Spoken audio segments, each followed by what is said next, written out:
go ahead and get started. Before we do bill introductions, just want to remind folks that our deadline is Monday, but since we're not having a meeting Monday, it really will be Thursday for bill introductions in here. With that, are there any bill introductions from the committee or the audience?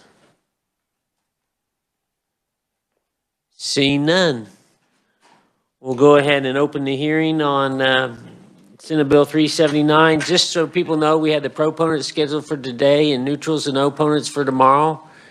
In case of inclement weather and they close the Capitol, it will be announced on WIBW's website and the television station. I just checked with Legislative Services and that's what they said. So with that, Adam, do you want to give us a briefing on the bill?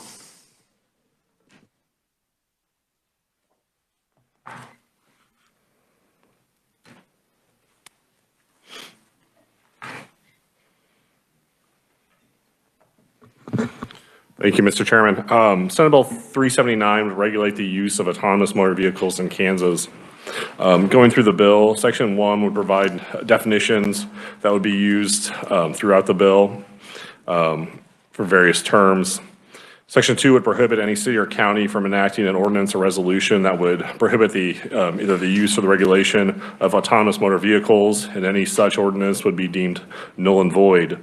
Section 3 would grant autonomous motor vehicles the ability to operate while traveling the middle mile in Kansas, and that's a defined term in Section 1, regardless of whether a human operator is physically present in the vehicle. However, such vehicles must be able to operate in compliance with traffic laws, negotiate railroad crossings lawfully and safely, operate in compliance with federal law and safety standards, comply with insurance requirements, and achieve minimal risk or harm of injury if the automated driving system is unable to perform. Section 4 of the bill would require a human operator to possess a valid driver's license when the automated driving system is not engaged on the vehicle.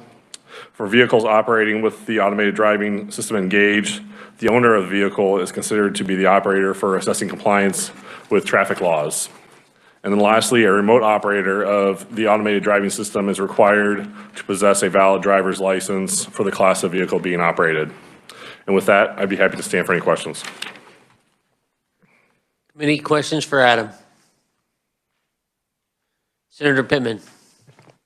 Thanks, Adam. I kind of missed how big are these things? I mean, how big can they be? It says commercial motor vehicle. There currently is no top end weight. Commercial motor vehicle is a weight of 10,001 pounds or more. So there is no max weight. Okay, but then the operator has to have a CDL if they're operating a...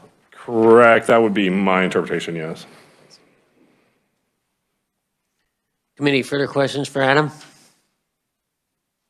Seeing none, thank you. First up, we have Mike O'Neill representing Walmart. Welcome to the committee. Thank you, Mr. Chairman, members of the committee. On behalf of Walmart, we're excited to introduce this legislation that would have Kansas join 44 other states with a AV policy in place. Currently, there's only 6 states that have not addressed policy one way or another. We would like to have Kansas join the vast majority of states that have an AV policy. That's where we're heading. In today's environment, particularly the timing of this is very good because as we know, we're having some pretty serious supply chain issues and companies are having to be innovative, and Walmart is one of those innovative companies that's always looking for solutions because at the end of the day, it's all about providing services to customers who have an expectation that when they go to their stores, there's going to be product on the shelves. And with the disruption of supply chain, companies are having to be innovative. Along those lines, as we know, and from reading in the press, that there is not only a driver shortage, but a critical truck driver shortage in the United States. The American Trucking Association estimates that by the end of fiscal year 2021, the truck driver shortage is going to hit a historic high of 80,000 drivers. And concerning to them is the fact that at the current pace, it could be 160,000 shortage of drivers by 2030. Now, that's not sustainable. In Walmart's case, Walmart is hiring drivers right now. They have a critical shortage of drivers, and they're paying upwards of $80,000 to start, plus benefits. So the timing is right to be looking at something. This is nothing new. Walmart has been in partnership with a company called Gatik, and you're going to hear from their representatives here shortly about the exciting things that they've been able to do in Arkansas. They're also in Louisiana, and they'll be talking about some other states as well. So in terms of putting this legislation together, one of the important things for us to do is to do our due diligence over several months in the summer and fall to talk with the stakeholders to see, first, educate them on the issue, to tell them what the program was in place that Walmart already had with Gatik, and to essentially test the waters and see what their expectations were in terms of legislation. We first reached out to KDOT, had a great conversation with them. What's interesting is if you look at the existing law, there is not an express prohibition against autonomous vehicles, but there's also not an express authority for AV vehicles. And so you have to kind of look at what the rules of the road might be. Some states might take the approach that because there's no strict prohibition, then it's the wild, wild west, and anybody with AV vehicles can come into the state without having to ask for permission.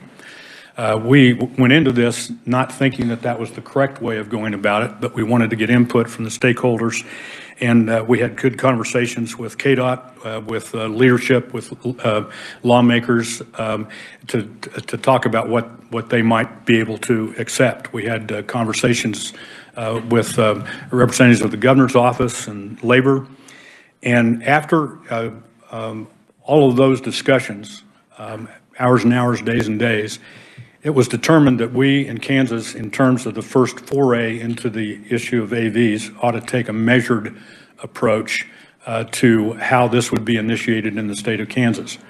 And the decision was made to have the bill reflect what is in Senate Bill 379. You will see reference to what's called the middle mile. So this, if you think in terms of three prongs to the possibility of AVs, is you've got the long hauls, where you've got big rigs with trailers and maybe multiple trailers driving interstate over our highways in some sort of AV configuration, long haul. Then you've got what we would call last mile, which would be business to consumer, or maybe even passenger delivery, the Uber types of things where somebody hails a driverless cab to take them home. We're operating in the middle mile, the Gatik and Walmart model in Arkansas currently with a 100% safety record. The beauty of that is it's in a business to business. It's within the boundaries of the state, business to business, using box van vehicles, weights no greater than 26,000 pounds, and over fixed repeatable routes. And you'll hear that a little bit more in detail with the Gatik experts. The beauty of that is that these can be engineered, and the fixed repeatable routes makes sure that you're going to use the same route from distribution center to store, if you will, rather than having to engineer a brand new route. Just think about if you had basically autonomous taxi service.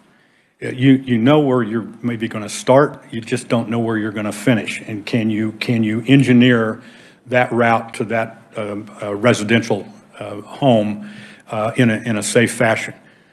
Frankly, we don't think we're there yet, or the industry is there yet. We are there in the middle mile segment, and that's what we propose to have Kansas adopt and use until such time as the state is satisfied that a more expansive use of AVs is possible. As I mentioned, this began in Arkansas. They started out with fixed repeatable routes that were engineered and using safety drivers.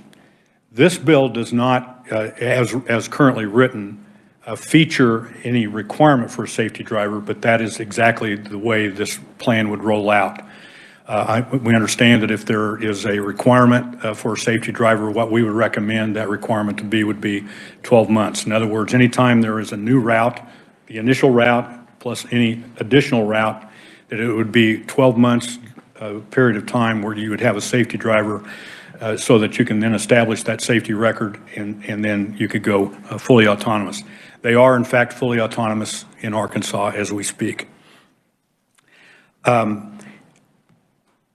There's also, as I mentioned, what we're talking about are essentially getting to perhaps Senator Pittman's question. We're talking about class 5 and 6 vehicles, which would not exceed 26,000 pounds. We're not talking about authorizing platooning or the large rigs or those types of things. We're using box trucks. You'll see when the Gatik people testify what exactly we're talking about there. In fact, if time permits, there's even a video of the actual use of the autonomous vehicle.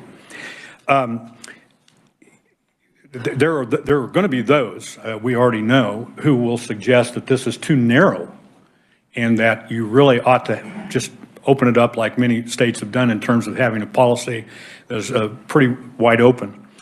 And if you choose to go that way, of course, that's up to the committee.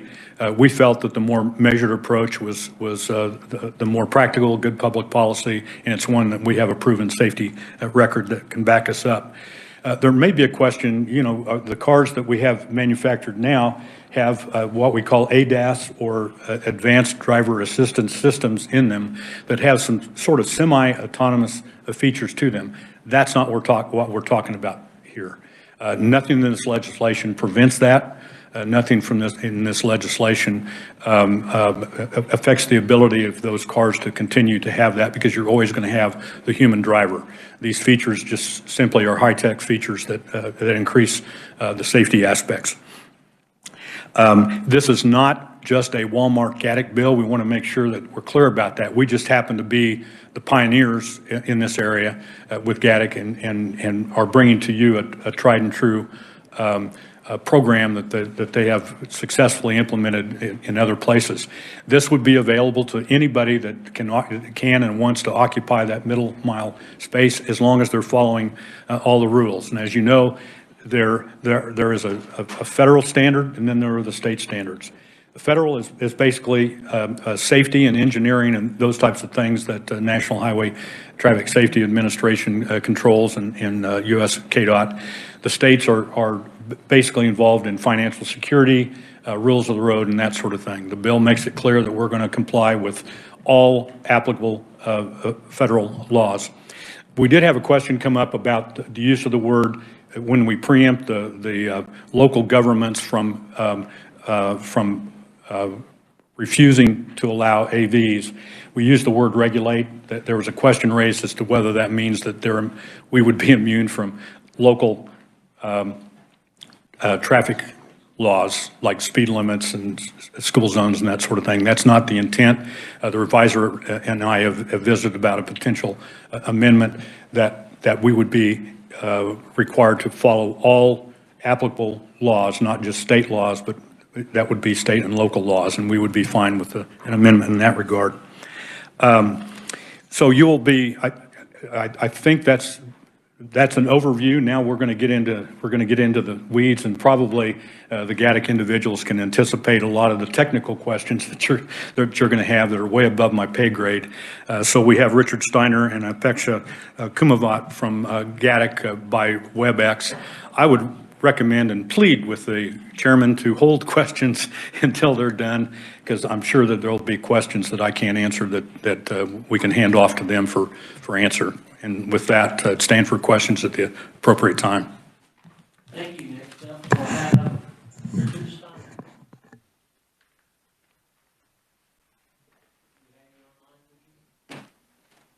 Mr. Chairman and members of the committee, thank you so much for the opportunity to appear before you today to share with you our vision for the safe and structured introduction of our autonomous vehicles into the state of Kansas. I'm going to be doing this via WebEx, so hopefully I can share with you my screen and some slides. I'm going to turn that on right now, and if you could kindly let me know if you could see the screen in front of you, that would be great.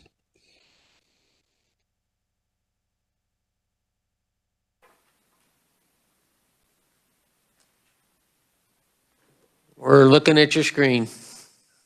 Perfect. Thank you, sir. I appreciate that. So as I was saying, we are excited about the prospect of investing in Kansas, creating jobs, connecting communities with jobs, and ensuring ultimately that the benefits of the safe, constrained, measured, structured approach to autonomous technology that Mike spoke to can be realized in the state of Kansas.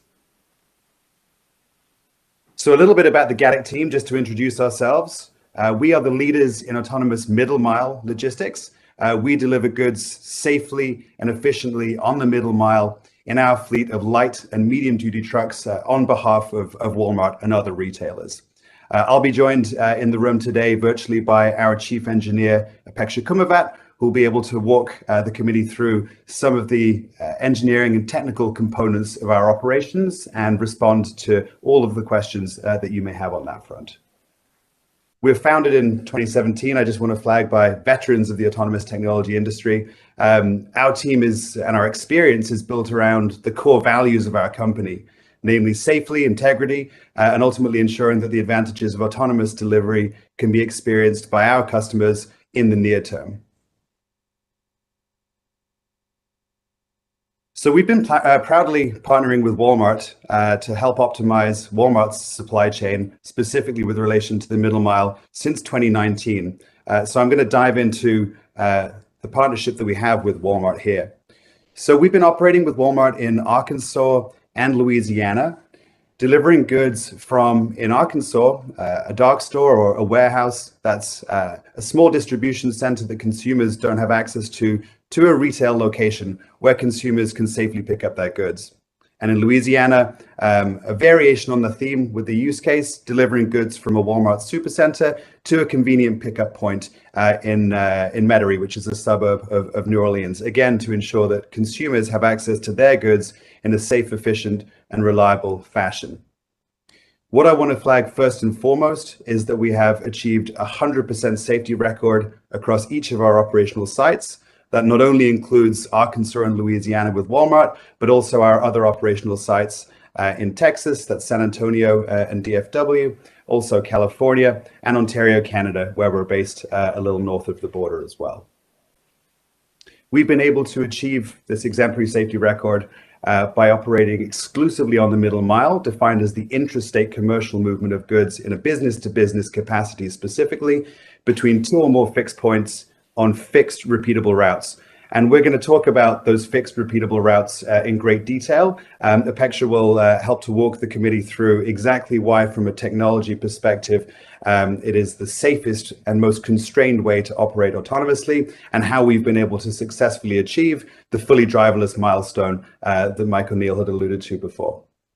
So this constrained and measured approach that we're taking offers significant benefits, benefits that we're thrilled about the prospect of bringing to Kansas and to Kansans. First and foremost, we improve safety by reducing the number of road incidents caused by distracted, inattentive, or impaired driving. We're establishing a reliable supply chain across the middle mile, helping to protect against driver shortage and securing capacity and increasing that product flow of goods between the types of locations, business-to-business locations that we transport goods between. And finally, I also want to flag, we really help our customers meet their sustainability goals as well. Because of the way in which we over-optimize our delivery routes, thanks to our autonomous system, we help to improve fuel economics and reduce service and maintenance needs.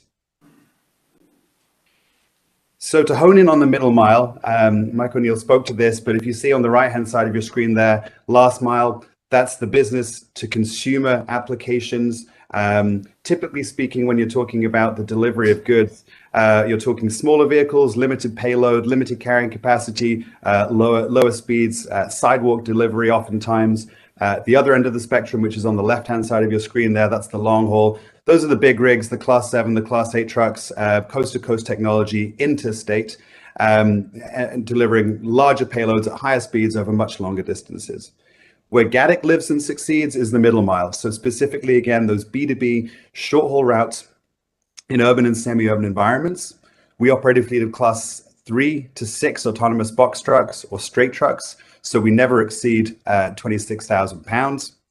And again, we're operating on fixed repeatable routes. So the diagram there gives you a sense of the types of locations we're delivering between. So micro fulfillment centers or sortation centers, smaller distribution centers and retail locations. This model has become increasingly important in today's economy, given that consumers want goods as quickly as possible in the safest and most efficient manner. It's an expensive and complicated portion of the supply chain, so it's made our solution particularly relevant and important, not least with the events of the last couple of years and the pandemic that we've all had to go through. The supply chain challenges that I'm sure we've all felt and in a very personal level. And this is something that Gatik has set about solving for.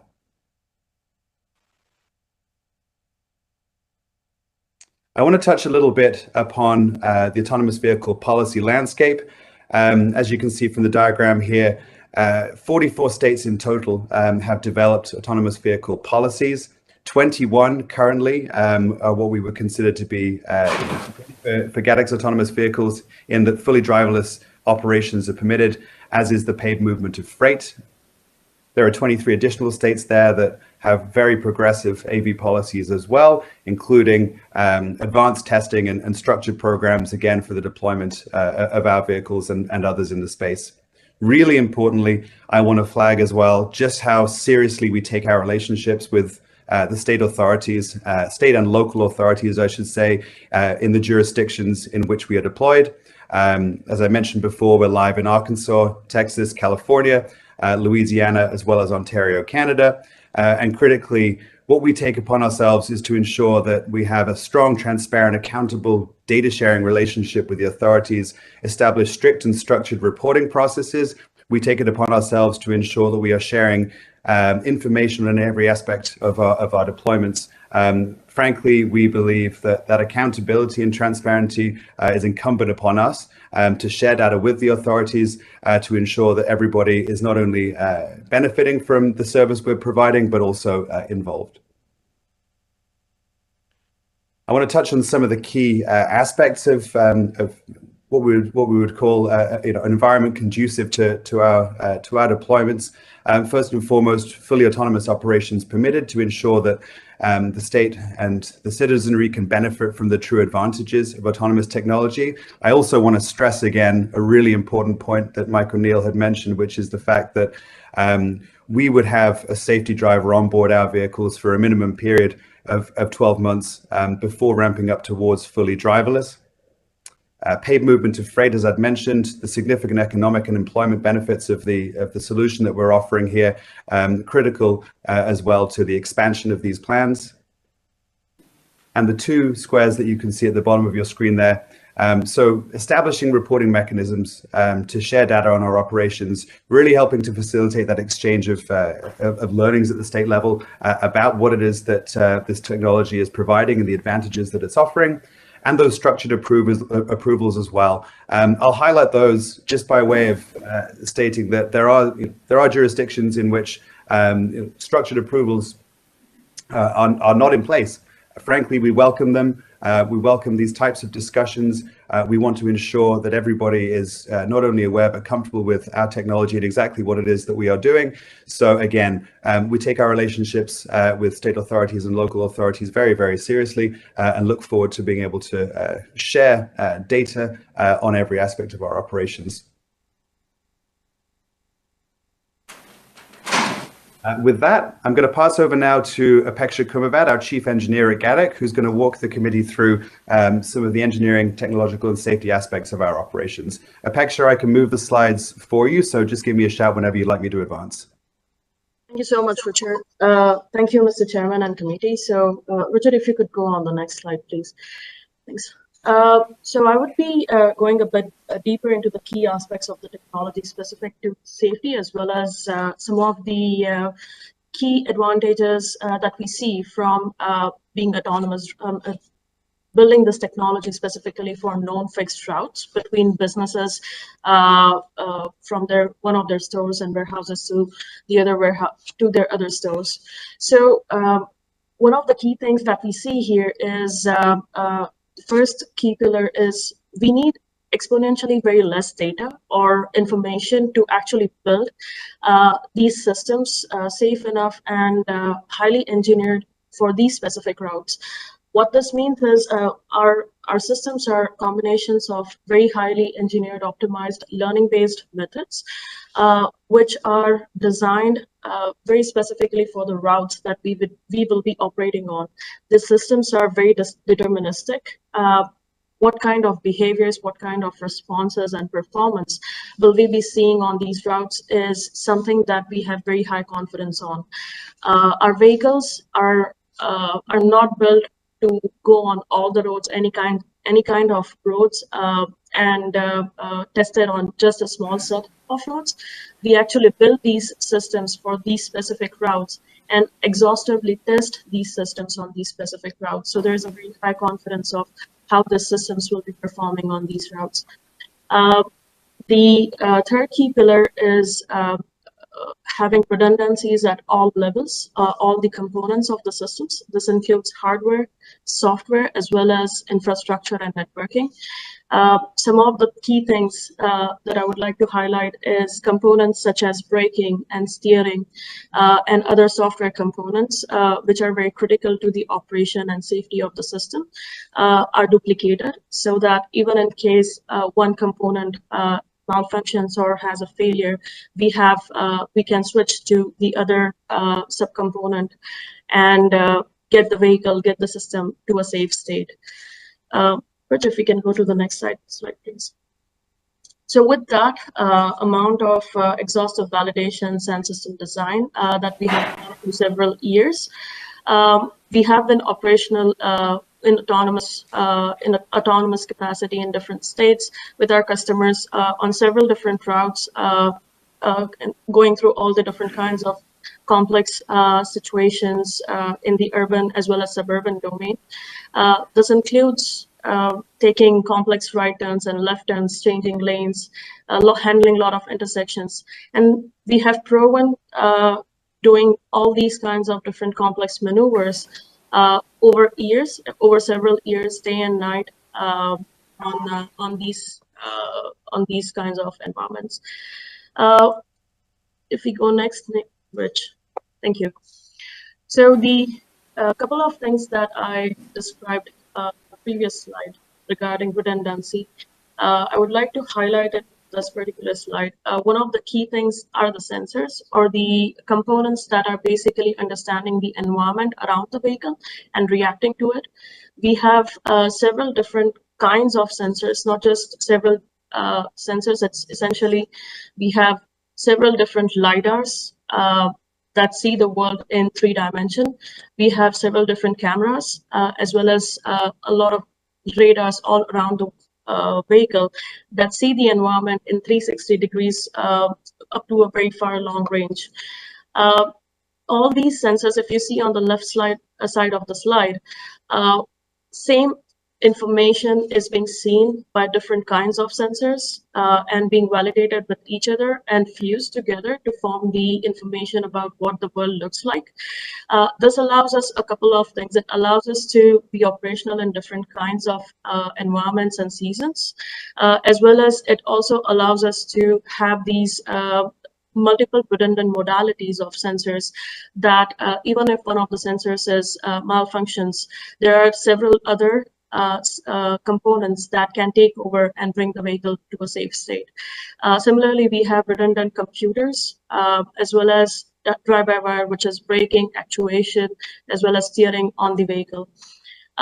One key thing that I would like to highlight here is also the independent backup perception system that essentially forms a shield or a bumper protection around the vehicle. So if there is an unknown sudden object that appears in front of the vehicle has the feature of coming to a complete stop immediately if it senses any kind of object in its near vicinity. The other key piece is the platform diagnostics, and I'll talk about that in the further slides, which I can go on the next one. So platform diagnostics is basically based on the very tried and tested approach of built-in self-tests. This has been something that is used in aviation, automotive industry, as well as military very extensively. All these systems are built with the approach of having these systems identify their own failures, own warnings and errors. They are built such that they can catch when their outputs or when their logic is not performing at its best. These kinds of self-tests are essentially diagnostics, provide a very extensive information in real time about the health of the system. We essentially have this on the board as well as to the remote supervisors that I'll talk about in a bit, available to them. This allows us to create behaviors, minimum risk maneuvers, that allows to bring the vehicle to a safe state depending upon what kind of system failure it is. If it's a general warning, we log it and use it for servicing once the vehicle is back. If it's a one tier above, we can bring the vehicle to a complete stop within the lane. It can pull over to the curbside, or we can redirect it to another base instead of to the location that it was headed to. If there is a critical failure, like a couple of sensors for whatever reason are out, the vehicle has the capability to bring itself to a complete stop, turning on the hazard lights and dialing into the remote supervisors for on-site assistance. This also includes things like tire deflation. There are check engine lights on the system. Any kind of service and maintenance is all logged and real-time communicated back to our remote monitoring centers. Next, Rich, if we can go on to the next slide. Next is essentially the remote monitoring centers that I just described. These are essentially stations located close to our customer sites where we have on-site staff.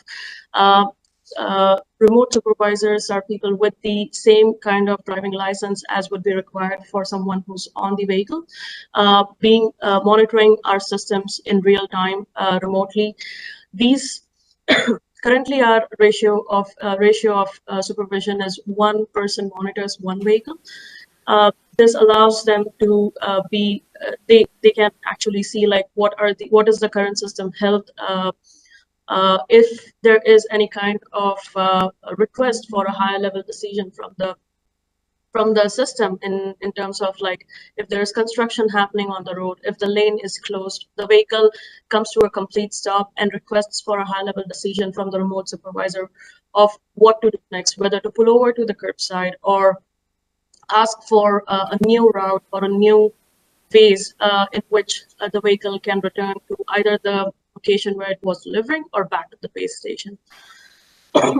Our systems also, our vehicle is also equipped with PA systems so that local authorities, store associates, and other individuals who need to interact with the vehicle for any use cases are able to actually use these PA systems on the vehicle and interact with the supervisors in case they need any information, in case they need access to the vehicle for whatever reason. With that, going to the next slide, Mitch. With that, the final piece is getting the overall system, the steps for verification and validation before we actually introduce these vehicles on public roads. We go through a very extensive program of getting all the systems and subcomponents and components validated extensively. This includes hours and hours of simulation in software, in hardware, connecting the vehicle on our sites first, in our garages and in our offices to first make sure that all of these systems individually perform to their fullest.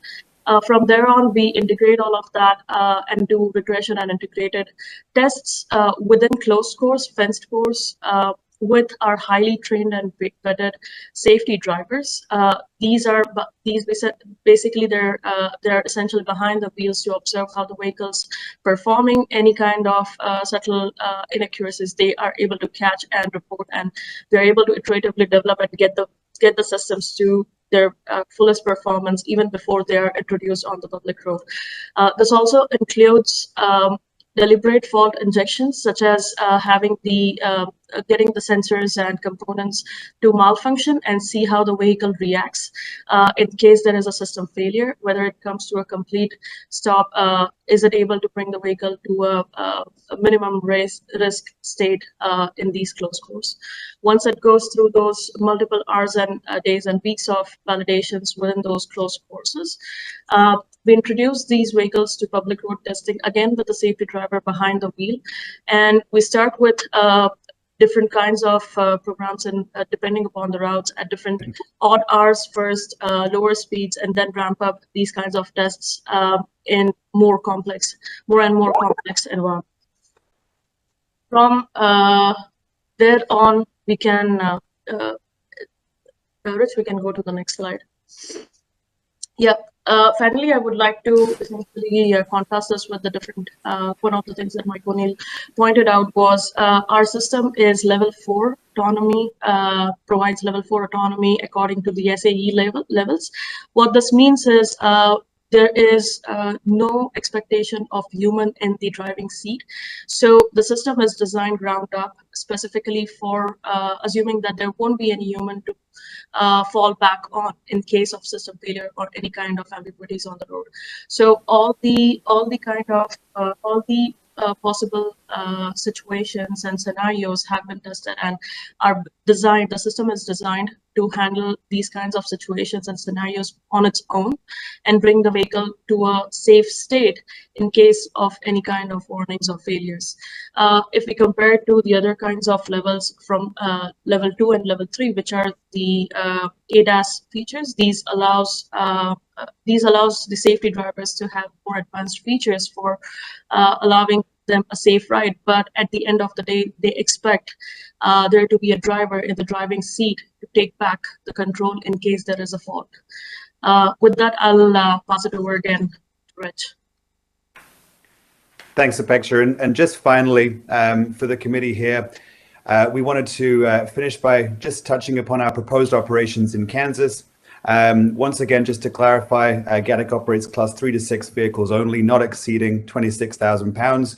Frankly, we're very excited about the prospect of bringing our solution to Kansas and ensuring that essential goods and supplies are made available to Kansans quickly and efficiently with Walmart, with our customer, on that hub and spoke supply chain model that we've discussed today.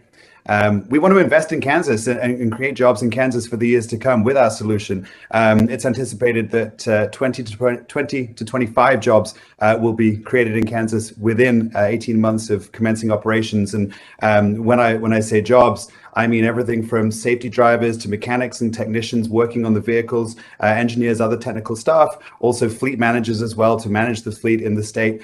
So we're genuinely looking forward to that opportunity. And finally, and most importantly, improving safety and establishing reliability on that supply chain. And again, that's something we're absolutely thrilled about the prospect of bringing to the state. So with that, I'd just like to say it's been a privilege to have the opportunity to present today, and we welcome questions from the committee. Thank you so much. I think it's time for questions. I do have one right off the bat. When you encounter one of those high-level decision deals like an accident or something, how long does it take from the vehicle when it pulls over till it gets to the remote person or the supervisor that's monitoring? Yeah, Mr. Chairman, it's less than 500 milliseconds. So this is all based on LTE and 4G communications, and these are highly channel bonded, different from the consumer kind of carrier providers. So it's a very quick response. However, we do not rely, I would like to point this out, we do not rely on this communication between remote supervisor and the vehicle for any kind of safety critical decisions. The vehicle is essentially equipped to get to a safe state first. When it sees accidents or construction, it itself brings itself to a complete stop and safe state and pulls over on the curbside by itself, and then requests for a high-level decision in terms of what should be the next step from here. Should I be waiting here, or should I reroute to another place, or find another route that the remote supervisor essentially just approves? That's great. Then my concern was I didn't want to see it sitting there stopped along the side of the road in a limited traffic situation, blocking everybody. Committee questions. Senator Pyle. Are you dependent upon satellite service? Yes, so we do use GPS, GNSS solutions. These are basically fused with other sensor modalities, including LiDARs, radars, and cameras. So we do not rely on one single source of truth. We use different kinds of sensors to fuse the information and validate these informations against each other. So yes, we do rely on satellite information, GPS information, but it's not just one single source of information that we rely on. Thank you, Mr. Chairman. Are these electric vehicles?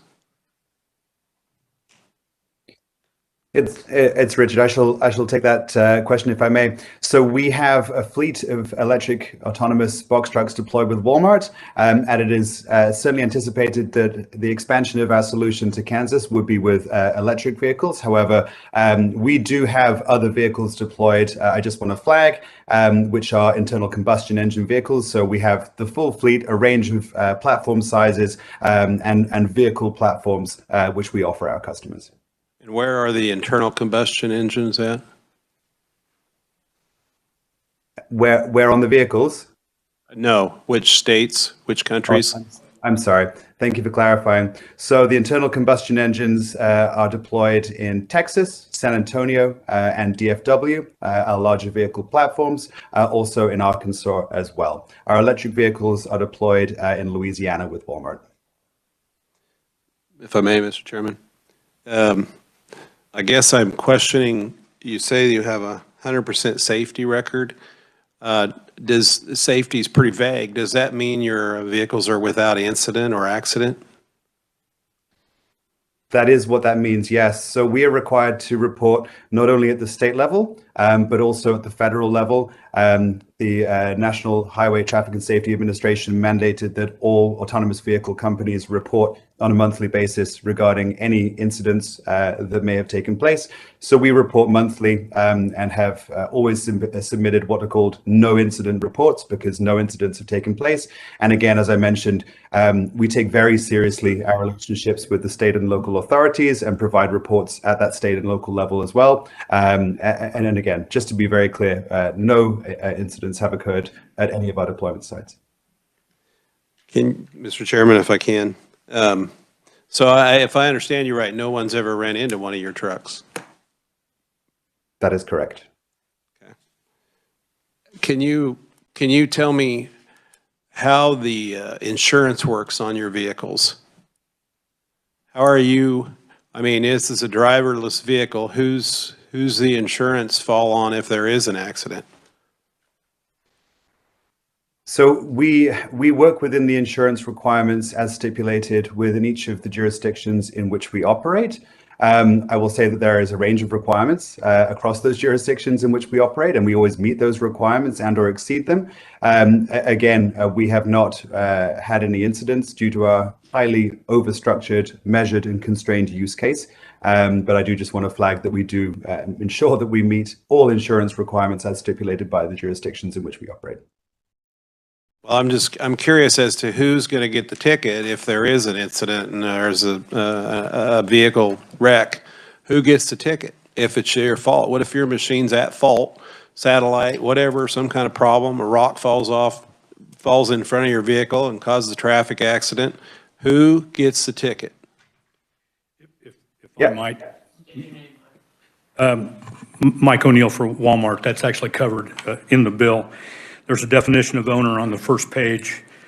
And then on line 17, operated in this state by an owner that maintains the required insurance. So that takes care of the insurance requirement on the owner. And then the owner of on line 29, the owner of the automated driving system is considered the operator of the vehicle. So that the ticket goes to the owner. And the owner in this case would be Gatik. Because they would actually own the vehicle. Okay. And they would be required, the ones required to maintain the insurance as required under the insurance laws of Kansas. Okay. Senator Pittman. Thank you, Mr. Chair. Thanks for bringing this. Obviously, this is a lot of innovation here. We are bleeding Kansas. Sometimes we're not bleeding edge Kansas, right? So there's obviously, we don't do this, you noted, inside of the AV rules. And so this is new, and it's something that we are considering, but, you know, we have safety concerns, as you can imagine. With that in mind, you know, you did this in Arkansas, but did you use the framework of what they did in Arkansas that was successful when you put this bill together? You mentioned that you had a more restrictive framework here, which could cause issues, but just did you use a framework for the law itself from Arkansas where it was successfully deployed? We certainly started with that legislation. However, the Arkansas bill, or legislation, if you look at it, is really more expansive. Okay. In fact, the actual use today is limited to this middle mile, but the legislation itself that enables AVs is broader. And it was based on our conversations with stakeholders that we decided to take a more narrow, measured approach. We only have a few minutes, so I'm just going to ask a few more questions real quick. Like, you know, I'm sure in Arkansas you probably had a pilot.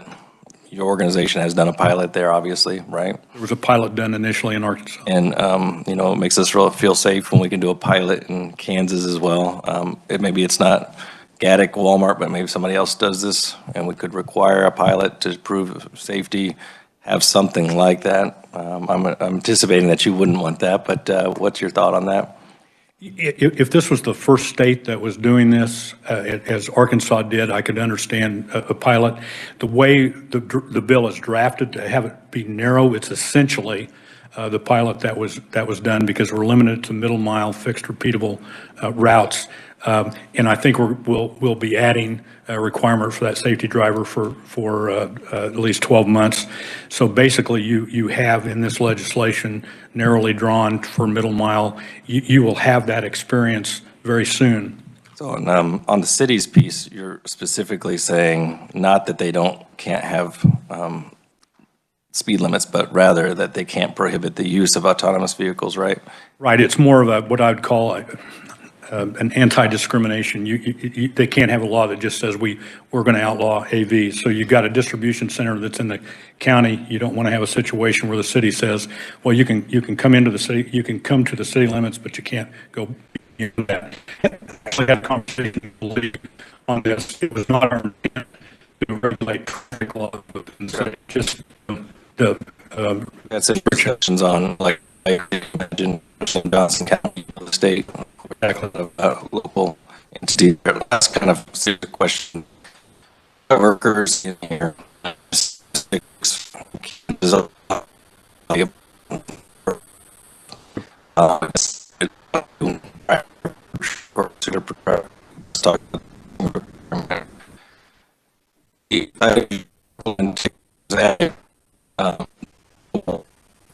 Who is new employee, who is a supervisor of each individual truck thing.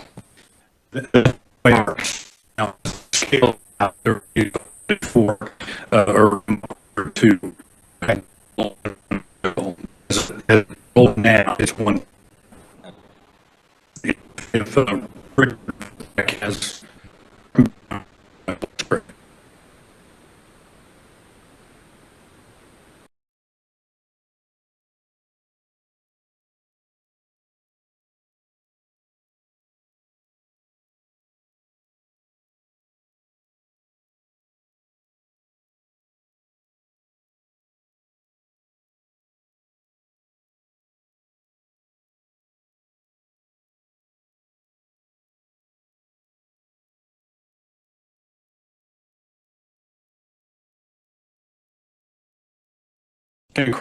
later, but when we actually had this question come up, and their plan would be to have that person be in the state of Kansas, within the boundaries of Kansas. That's their plan, not required by the law, though. And it's not required in the statute. Senator Cluse. Thank you, Mr. Chairman. Just kind of practical. Conversation on sensors and cameras, kind of what's the difference with that, and then how do they handle like inclement weather? If the cameras, you know, if it's snowing or dust or whatever, do these cameras need cleaned or just something practical? And that one I'm going to have to hand off, Senator Clues. They do have an answer. We've actually talked to them about that, but they're best suited for that if we can reestablish the connection. Good question. Rich, would you want me to take that? Sure, Petra. If you want to take that, and I can jump in as well if needed. Okay, sure. There are a couple of things to it. So first of all, different kinds of sensors. We have LiDARs, radars, and cameras, as I mentioned. All these different kinds of sensors work on different technologies, allowing them to get information about the environment in different ways. So cameras, as we know, are images. LiDARs are more of lasers, which get information in more 3 dimensions. Similarly with radars. All these sensors have different kind of ways of dealing with inclement weather. So say fog, mist, rain, snow, these different kinds of sensors have different performances in these different kinds of environment.